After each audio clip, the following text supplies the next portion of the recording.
ముకుంద జ్యువెలరీలో వడ్డానం Mela October 4th నుంచి 12th వరకు ఫ్లాట్ 9.99% VA ఆఫర్ మీకోసం. నమస్తే, వెల్కమ్ టు అవర్ ఛానల్. నేను పద్మిని. ప్రస్తుతంతో పాటు ప్రముఖ ఆధ్యాత్మికవేత్త, జ్యోతిషరత్న, జ్యోతిష చక్ర నిపుణ వైభవ డాక్టర్ రాళ్లపల్లి రవికుమార్ గారు మనతో పాటు ఉన్నారు. మాట్లాడదాం. నమస్కారం అండి. నమస్కారం. అక్టోబర్ మాసం రాశి ఫలాల గురించి ఒకవేళ మనం మాట్లాడుకుంటే, రాశి ఫలాలు ఖచ్చితంగా ప్రతి ఒక్కరూ కూడా ఫాలో అవుతూ ఉంటారు. ఒక నెలాళ్ల పాటు అంటే సూర్య గమనాన్ని అనుసరించి మాస ఫలితాలు అనేవి చెప్తూ ఉంటారు. కాబట్టి ఈ అక్టోబర్ మాసం ఎలా ఉండబోతుంది? ఎందుకంటే రకరకాల గ్రహ మార్పులు అనేవి మనం చూస్తున్నాం. అత్యధికంగా మాట్లాడుకోవాల్సి వస్తే గురువు అతిచారం కూడా ఉండబోతోంది అక్టోబర్ మాసంలో. ముందుగా అసలు గ్రహస్థితి ఒకసారి చెప్పుకుందామండి. ఎలా ఉండబోతోంది గ్రహస్థితి? శరదిందు సమాకారే పరబ్రహ్మ స్వరూపిణి వాసరాపీఠ నిలయే సరస్వతి నమస్తుతే. సుమన్ టీవీ ప్రేక్షకులు నమస్కారం. ఈ ద్వాదశ రాసుల్లో నవగ్రహాలు అక్టోబర్ నెల అంటే 1-10-2025 నుంచి 30 అక్టోబర్ 2020 వరకు నవగ్రహాలు ఎక్కడ ఉన్నాయి ఇప్పుడు తెలుసుకుందాం. ముందుగా గురువు వచ్చేసి మనకి మిథున రాశిలో ఉంటారు. సో అది అతిచారం రీత్యా అనుకోండి, ఏ రీత్యా అనుకోండి. 18 అక్టోబర్ 2025 నుంచి 10-11-2020 వరకు గురువు మనకి కర్కాటక రాశిలో ఉంటారు. సో కానీ ఒక నెలే ఉంటారు, ఇంచుమించు చెప్పాలంటే ఒక నెల కూడా కాదు. సో 23 days 24 days ఉంటారు. అయినా కూడా మనకి మార్పులు చాలా వస్తాయి. ఎందుకంటే మళ్ళీ మిథునంలోకి వెళ్తారు. మళ్ళీ అక్కడి నుంచి ఇక కంటిన్యూస్గా మిథునంలో ఉంటారు.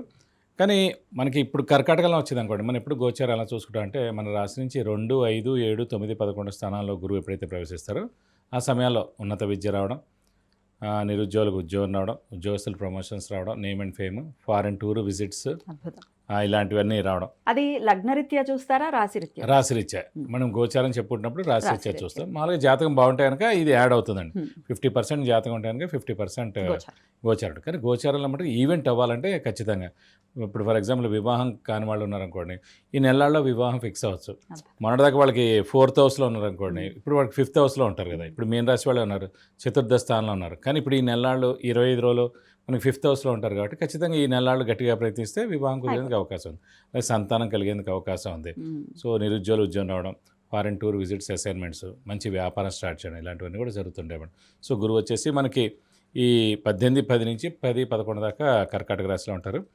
మనకి రాహు యాస్టీస్గా మనకి కుంభరాశిలో ఉంటారు. కేతు వచ్చేసి మనకి సింహరాశిలో ఉంటారు. శని మనకి మీన రాశిలో ఉంటారు. అలాగే శుక్రుడు మటుకు నీచ స్థానంలో ఉంటారండి ఈ మాసం అంతా.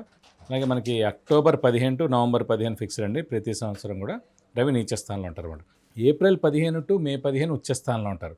అందుకే ఏప్రిల్ మే ఎండలు ఎక్కువగా ఉంటాయి. అక్టోబర్ 15 to నవంబర్ 15 రవి నీచలో ఉంటారు కాబట్టి చలి ఎక్కువగా ఉంటుంది అన్నమాట. తులలోకి వెళ్తారు. సో అలా కూడా మనం చెప్పుకోవచ్చు. అలాగే కుజుడు వచ్చేసి మనకి తులారాశిలో ఉంటారు. అలాగే బుధుడు కూడా మనకి తులారాశిలో ఉంటారు. ఇలా మనకి ఈ నవగ్రహాలు ద్వాదశ రాశిలో ఈ మాసం అంతా ఈ స్థానాల్లో ఉంటాయండి. ఇది గోచారం ఉండేటటువంటి పరిస్థితి. ఇక ద్వాదశ రాశులకి కూడా ఈ గోచార రీత్యా వచ్చేటటువంటి ఫలితాలు ఏమిటో ఇప్పుడు మనం తెలుసుకుందాం. ఇక తులారాశి వారికి ఎలా ఉండబోతోందండి అక్టోబర్ మాసం? తప్పకుండా తులారాశి అనగానే మనకి చిత్త 3-4 పాదాలు, స్వాతి 1-2-3-4 పాదాలు, విశాఖ 1-2-3 పాదాలు, ఈ నక్షత్రాల సమూహంతో మనకి తులారాశిలోకి వస్తుంది. తులా అంటేనే మనకి త్రాసు. అంటే చాలా బ్యాలెన్స్డ్గా, స్ట్రైట్ ఫార్వర్డ్గా, నీతి నిజాయితీగా, కరెక్ట్గా ఉంటారు. అబద్ధాలు ఆడేవాళ్ళు అంటే అసలు ఇష్టం ఉండదు. నీతి నిజాయితీగా కూడా ఉంటారు. సో ముఖ్యంగా వీరికి మటుకు ఆంజనేయ స్వామి, శివుడు ఎక్కువగా ఇష్టం ఉంటారండి. సో ఆంజనేయ స్వామి అనుగ్రహం, శివుడు అనుగ్రహం పరిపూర్ణంగా వీళ్ళకు ఉంటుంది. తులా లగ్నం కానీ, తులారాశి వారికి కానీ. సో ఇందాక వృషభ రాశి వారి గురించి చెప్పుకున్నాం, అలాగే తులారాశి వారి గురించి చెప్పుకున్నాం. వృషభ రాశి వారికి 100 ఈ సంవత్సరం అంతా. అలాగే తులారాశి వారికి కూడా 100. ఎందుకంటే ముఖ్యంగా గురుబలం, గురువు భాగ్యస్థానంలో ఉండడం. శని బలం, శని వచ్చేసి చతుర్థ పంచమాధిపతి, యోగకారకుడు, అదృష్టకారకుడు, లక్ ఫేవర్ చేసే గ్రహమైన శని 6వ స్థానంలో ఉండడం.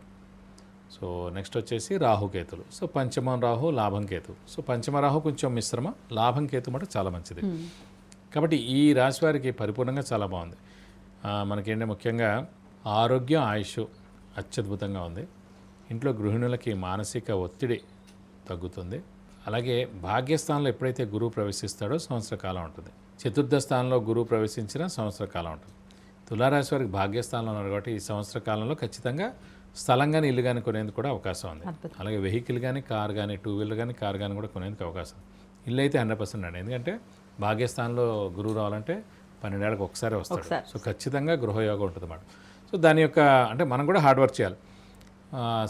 సాధ్యాలు చూసుకోవడం, సో లోన్ దొరకడం, అయితే మంచి ఇల్లు దొరకడం, ఇవన్నీ కూడా ఖచ్చితంగా జరుగుతాయి అన్నమాట. అలాగే ముఖ్యంగా వీరికి శ్రమ కాలం ధనం వ్యర్థం కాకుండా ఉంటుంది. అవసరానికి డబ్బులు సమకూరుతాయి. రావాల్సిన బాకీలు వసూలు అవుతాయి.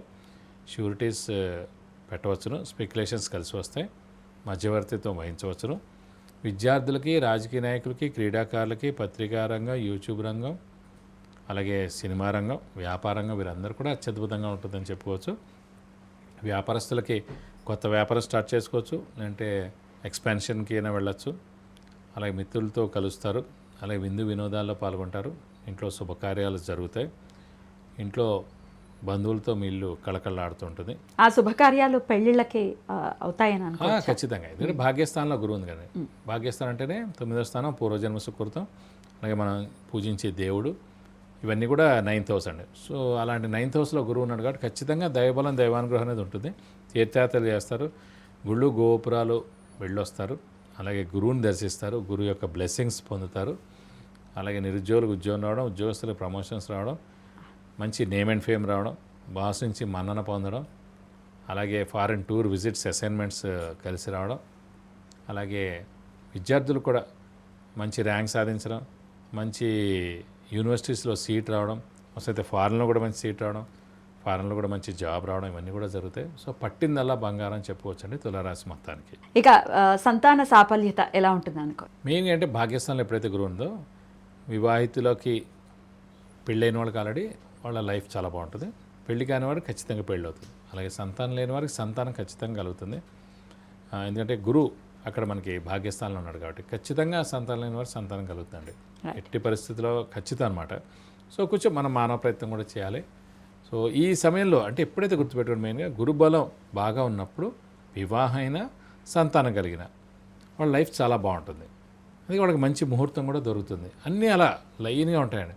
అంతేగాని గురుబలం లేనప్పుడు చేసుకోవడం, గురుబలం లేనప్పుడు సంతానం కలగడం, ఇవన్నీ కూడా అనవసరమైన ఇవి జరుగుతుంటాయి అన్నమాట. కాబట్టి ఖచ్చితంగా ఈ మాసం అంతా కూడా అత్యద్భుతంగా ఉంటుందని చెప్పుకోవచ్చు. అయినప్పటికీ మీరు పాటించాల్సినటువంటి పరిహారాలు ఏమైనా ఉన్నాయండి? పంచమ స్థానంలో రాహు ఉన్నాడు కాబట్టి అమ్మవారిని ఎక్కువగా ఆరాధిస్తే చాలా మంచిది. అలాగే ప్రతిరోజు అమ్మవారి అష్టోత్తరం చదువుకుంటే చాలా మంచిది. వీలైతే ప్రతి శుక్రవారం అమ్మవారి టెంపుల్కి వెళ్ళి 41 ప్రదక్షిణాలు చేస్తే చాలా మంచిది. వీలైతే కనుక మన పేరు నక్షత్ర గోత్రామంతో అమ్మవారికి అభిషేకం కానీ అర్చన కానీ చేస్తే మీకు అన్ని విధాలా మంచి చేకూరుతుంది. మరి మీ జన్మ జాతకానికి సంబంధించి విద్య, ఉద్యోగ, ఆరోగ్య, ఆర్థికం సమస్య ఏదైనా కూడా దానికి పరిహార మార్గం తెలుసుకోవాలన్నా, జాతక విశ్లేషణ తెలుసుకోవాలన్నా మన గురుగారికి ఖచ్చితంగా మీరు కాంటాక్ట్ చేయొచ్చు. మరి కింద స్క్రోల్ అవుతున్న నంబర్స్కి మీరు వాట్సాప్ చేయొచ్చు. చాలా ఆనందకరంగా వీరికి ఈ మాసం అంతా గడవాలని మనస్ఫూర్తిగా కోరుకుంటూ ఇక నెక్స్ట్ వీడియోలో వృశ్చిక రాశి గురించి తెలుసుకుందాం. థ్యాంక్ యూ అండి. నమస్కారం.